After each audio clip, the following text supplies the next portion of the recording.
Hey, what's up guys, the Strong Boys 19 here, and I do apologize for the quality of this webcam. But anyways, I'm going to be doing another 2014 album review, and I'm going to be reviewing the new Neil Young album entitled A Letter Home.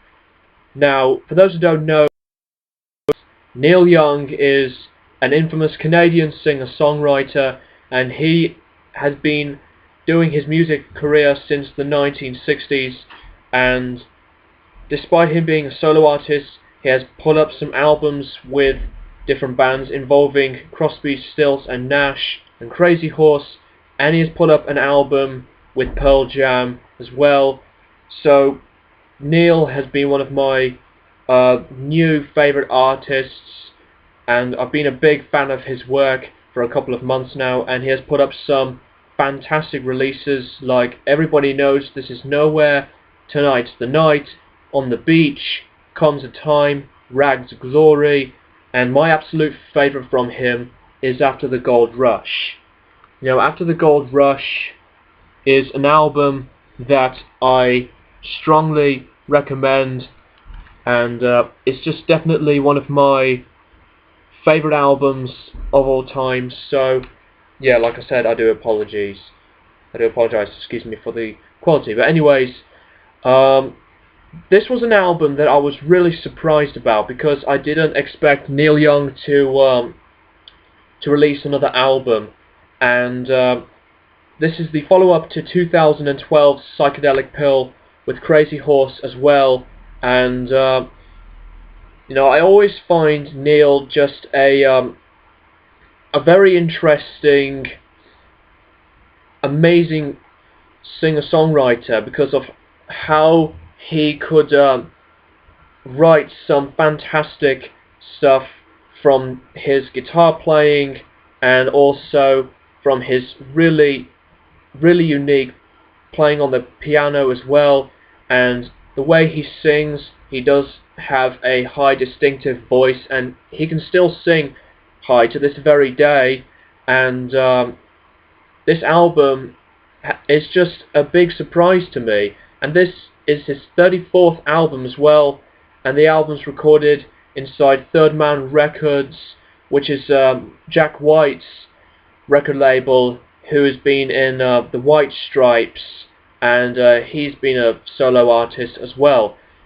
So this album's been entirely recorded in a 1947 Voiceograph vinyl recording booth, and this isn't just an album that does contain a lot of original material, really.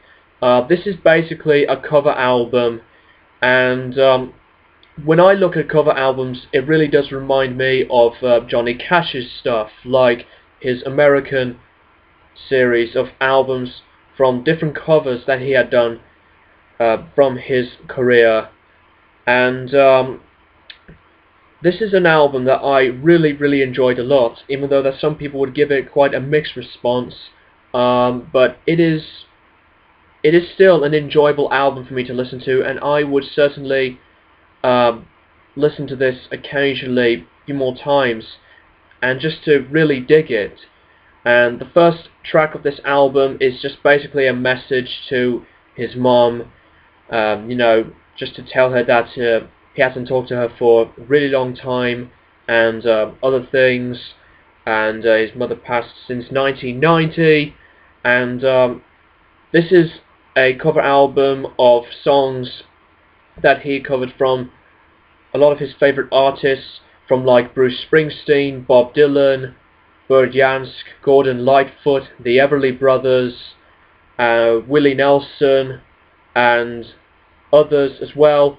So the production sound of this album isn't really like one of those polished, clean, and just perfect sounding production sounds on this album, because like I said, this album's been recorded inside a 1947 Voiceograph recording vinyl booth. But just what would you expect? I mean, you wouldn't hear something that's just as fantastic like the previous albums from Neil that has fantastic and great production. So the sound of this album does have like a really really kind of fuzzy and old type of sound, and it does also remind me of the really old recordings of Robert Johnson's songs, which had been recorded in the 1930s. So this is the album to me that that I would just enjoy for the most part, just because of how unique Neil can still really be, and his covers on this unique album is great stuff, and he can still hit these high notes from the tone of his voice, and his harmonica playing is really cool as well, and just the way he can play his own guitars, from his own skills, from the strumming to the really smooth finger picking. It just works really, really well. So, you know, I simply have no problem with this album at all, really. And also, Jack White has been featured on some of these songs with Neil as well, like I Wonder If I Care As Much, which is the closing track of this album, and you know, just a few others as well. So that is pretty great. You know, just Jack and Neil harmonizing together, and it does bring back some times of me listening to other artists that have harmonizing vocals, like the Everly Brothers, and also Simon and Garfunkel, and the Beatles, and all that stuff. So anyways, I know this review is quite a short one, but I just want to get this one done and over with. But this is a really good folk rock type of cover album. If you're really interested into that stuff, I also would recommend Johnny Cash's cover albums, excuse me, as well. So I would give this album, I say, an 8.5 out of 10.